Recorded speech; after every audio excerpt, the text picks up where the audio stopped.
Finding the arc length of a curve requires an integration formula. If you recall, whenever we have a curve from A to B, so this is the point B, F of B, and this is the point A, F of A, the length of that curve, which is usually denoted by a lowercase s, is given by the integral from A to B of the square root of 1 plus the derivative of f squared dx. And remember that we basically derive this by taking short line segments and approximating the length of that curve with those line segments, and then we take a limit as the line segments get very, very small, and we end up with this integral. Alternatively, if we have y equals f of x being our curve, we could write this as the integral from a to b square root of 1 plus the derivative f prime can also be written as the derivative of y with respect to x squared dx. Now the situation changes. If we're asked to find the arc length in parametric form, that is, suppose now that x is given by f of t, where t is the parameter, and y is given by g of t, where t ranges between a and b. So now each one of x and y depend on the parameter t. What if we are then again asked to find the arc length of the curve? Well, it turns out to be very similar. The only thing that we really need to concern ourselves with, for the most part, is our dy dx. This is how we find the derivative for parametric equations. So remember that dy dx is the same as dy dt divided by dx dt.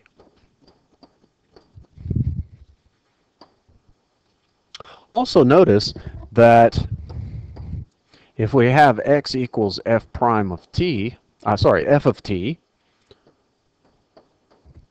then dx, the differential of x with respect to t, would be the derivative of f of t times dt. Or if we write the derivative as dx dt, then we'll have the differential of x is equal to the derivative of x with respect to t times dt. So let's keep those things in mind. So what happens? Our arc length from before was the integral from a to b of the square root 1 plus dy dx squared, and the integral is with respect to x. Now we have the integral from a to b, and we have taken the square root 1 plus, this derivative of y with respect to x should be squared. It's part of our arc length formula. Now we have dy dx is the same as dy dt divided by dx dt.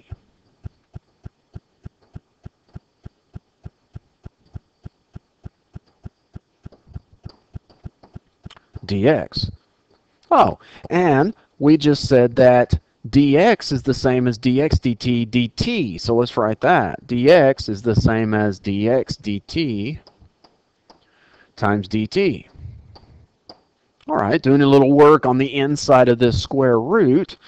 This is the same as the integral from a to b And please forgive me, I've actually been a little bit sloppy with my notation here. I've used A and B in two different intervals. Originally, up above, I used A and B to be the interval where X is located, but now I mean for A and B to be the interval which T is restricted to. So over here, notice I said T is between A and B, so I've actually used that. That's what we mean at this point.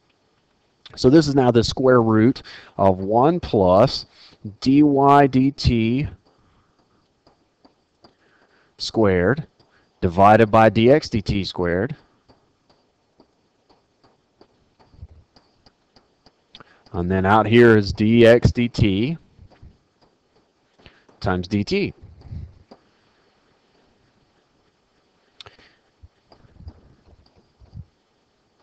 If we add these two guys together as fractions, we're going to have the common denominator, which is actually dx dt squared. So this 1 is going to have to be multiplied by dx dt squared divided by itself. So this gets to be a little messy, but hang with me. We really have dx dt squared divided by dx dt squared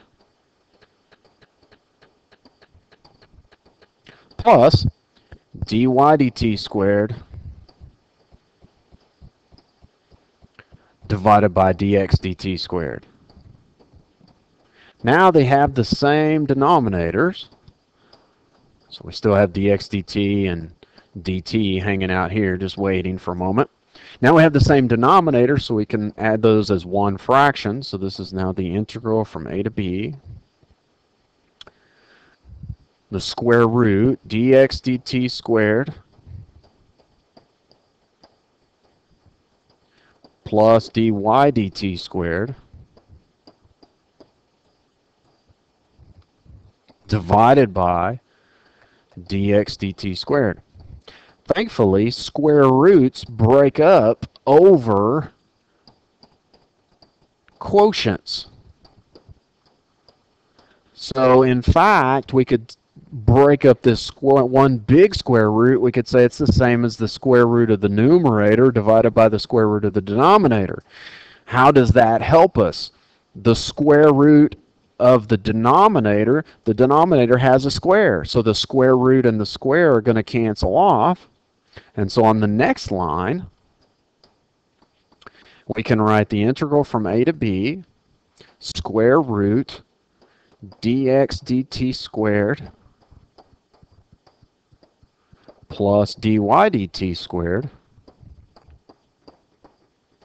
And now outside the square root, I have divided by simply dx dt. And something wonderful happens. Remember this dx dt times dt that we had hanging out here? The dx dt's are going to cancel. So finally, we have the arc length formula in parametric form is equal to the integral from a to b, the square root dx dt squared